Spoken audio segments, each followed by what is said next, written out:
Well, hi there guys and welcome along to an absolute exclusive interview here with Mayhem Rockabilly, an exclusive feature which I'm actually delighted to announce to you. I messaged him on the off chance whether he'd reply or not. He's played with massive stars in the music scene. He's a lead singer of Grammy Award winning rock and roll band from Sweden, the Refreshments. It's none other than Joakim Arnell.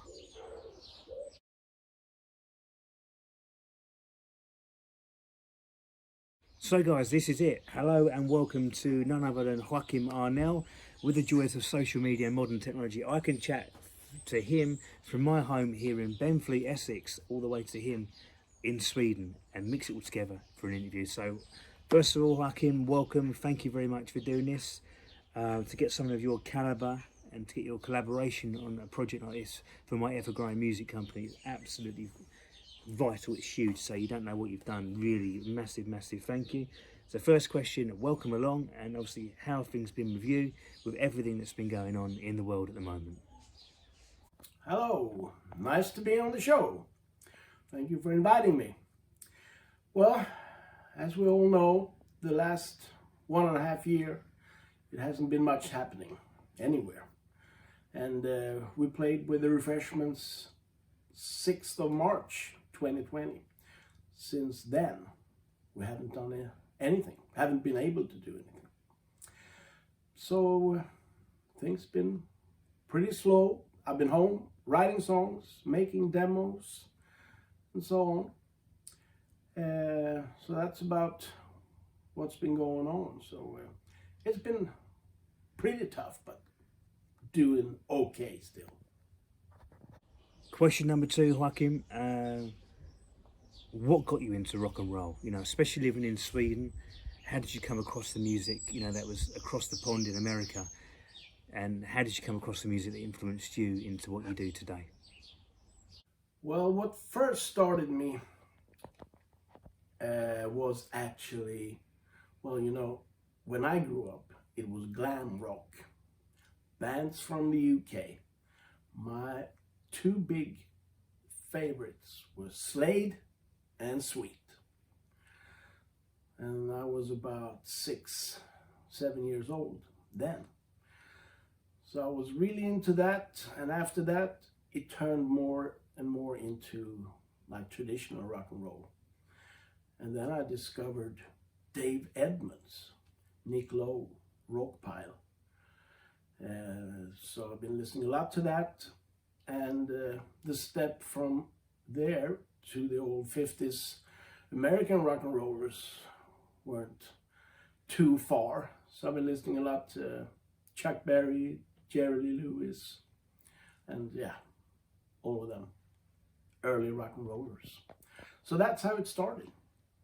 This question I say to all the guys, I ask all the guys and girls I interview, all the artists, you know, so question 3, what is your biggest musical influences in your career? And which artist, what artist got you into playing? Yeah, well, as I mentioned before, Dave Edmunds has had a big part in playing, recording, producing, and everything. So we've been picking up on a lot of stuff from Dave Edmunds. And when it comes to songwriting, I think a lot about Nick Lowe and Mickey Jupp, two favorites of mine. I often think about how would they have done. That's where I'm going. Here at Mayhem, we like to know your path from when you started and found the music to where you are now. So question number 4, tell us your first steps as a musician. Were you always rock and roll based? Or did you start off in other music and other genres of music? Well, when we started our first band, we were like 11, 12 years old. We were in 6th grade. And we started off then playing Chuck Berry numbers. Lots of that, and yeah, 50s rock and roll songs. So we've pretty much been doing the same thing ever since. In your early days, as I said at the introduction, you started off playing mainly 1950s covers, and the band were called the King Cats. I want to ask you, what made you change your name from the King Cats to the Refreshments, and how were the early days playing music in a rock and roll band? Well, actually, the two bands, the King Cats and the Refreshments, were the same guys at the same time. With the Refreshments, we played rock and roll. King Cats were more straight rockabilly. But it was the same lineup in both bands, and they existed at the same time. The King Cats don't play anymore, but the Refreshments are still going. So, but it was the same thing there. We picked up old 50s stuff in both of the bands, just a little bit different direction there. And we played a lot. The early days with the Refreshments were hectic. We did like up to 250 shows per year. So we traveled a lot around Sweden and sometimes to the other, well, like Scandinavian countries here. So that was the start of it. Joakim, I'm a massive fan of your music. I know a lot of guys in the rock and roll scene I talk to, especially the ones that like Boogie Woogie Panel since Johan Blom's joined the band, you know, love your music. Your first album was released back in 1995. That was with the help of Scottish musician Billy Bremner, not the Leeds United footballer. He's worked with people like Dave Edmunds, Shakin' Stevens, Carleen Carter. How did you get close to him? How did you get on that friendship level from a man from Aberdeen? You know, how did he get involved with a rock and roll band from Sweden? Well, at the time, our booker and bandmate Mickey Finell, he was very good at getting hold of people and calling them up. And since we were great Rockpile fans, we tried to get a hold of all of them, I guess. But he got a hold of Billy Bremner in Nashville, where he was living then, and just asked him over, would you like to come to Sweden and play with the Refreshments on a tour around Sweden for 3 weeks?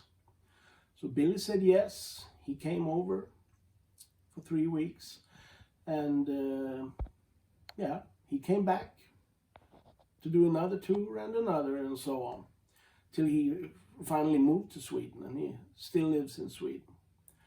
So he joined the band around 97, I think it was, and was with the band for like 2-3 years. And at the same time, he produced the first albums there. One of the first clips I saw, Joakim, of the Refreshments was a YouTube clip of you guys playing Sweet Little Lisa with Albert Lee. You have a big connection with some big names in the UK rock and roll scene. Dave Edmunds, you've recorded an album with Rockpile. Albert Lee, as I mentioned there. What were those guys like to work with? It must have been a whole lot of fun. Yeah, absolutely. Both Dave and Albert are big heroes for me and, well, the rest of the band. So it was like the biggest moment when we got Dave Edmunds to come over here back in 97 to do a summer tour with us. That was surreal, I would say. I was in heaven. So that was great fun. We've had Albert over here for, well, it's been our Christmas tour and some dates during the summers over the years. So it's been great fun. I don't know what it was like there, Joakim, but I see the ice cream van in the background here. It's glorious sunshine here in the UK today. Question number 8. What is the rock and roll scene like in Sweden? There's a lot of compilations on Apple Music and things like that of Swedish rock and roll summers. So it must be a big scene.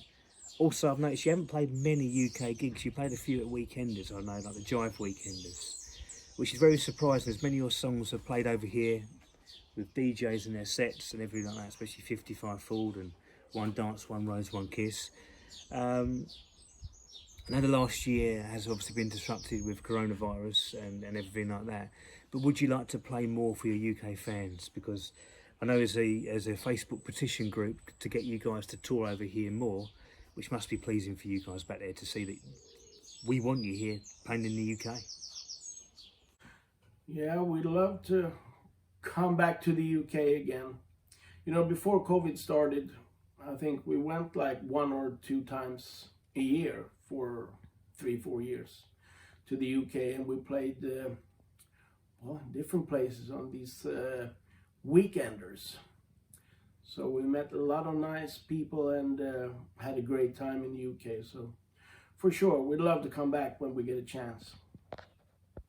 Obviously, the band you're in, full of quality musicians. They have been past and present, absolute top draw musicians. Otherwise, you said you wouldn't be nominated for Grammy Awards and multi-platinum selling albums and things like that. But it must be a joy to have a boogie woogie piano man like Johan Blom. Absolutely fantastic. I know his video JB's Boogie and things like that on YouTube are absolutely gone viral, millions and millions of hits. Apart from his boogie woogie playing, his vocals are fantastic as well. What's it like having him in the band? Yeah, that's true, I have to say. Johan Blom is one of the best. I remember the first time I heard him, he had sent a demo cassette to the Refreshments. And we played it in our tour bus. And my reaction was, who is this guy? We gotta get him in our band. It was the best thing I've ever heard. It was like hearing young Jerry Lee. And yeah, it's been a joy now for 20 years or so with Johan in the band. When it comes to playing piano, like rock and roll, country, boogie woogie, he's the best. And as a singer, he's brilliant as well. Especially I love it when he sings country songs. Sad country tunes. Finally, last question, Joakim. Thank you very, very much for your time. I really do appreciate you have no idea what it means to have someone of your stature on this programme. So final question is, what are your future plans, and have you got any more recordings coming out in the near future? Yeah, we have an idea. Well, we have a plan to record in the autumn, September, October or so. Yeah, to make a full album again. So we're going to meet then for the first time in years this autumn, and we'll see what comes out of it. But I'm sure there will be a new album then released like spring 2022. That's what we're hoping for and going for.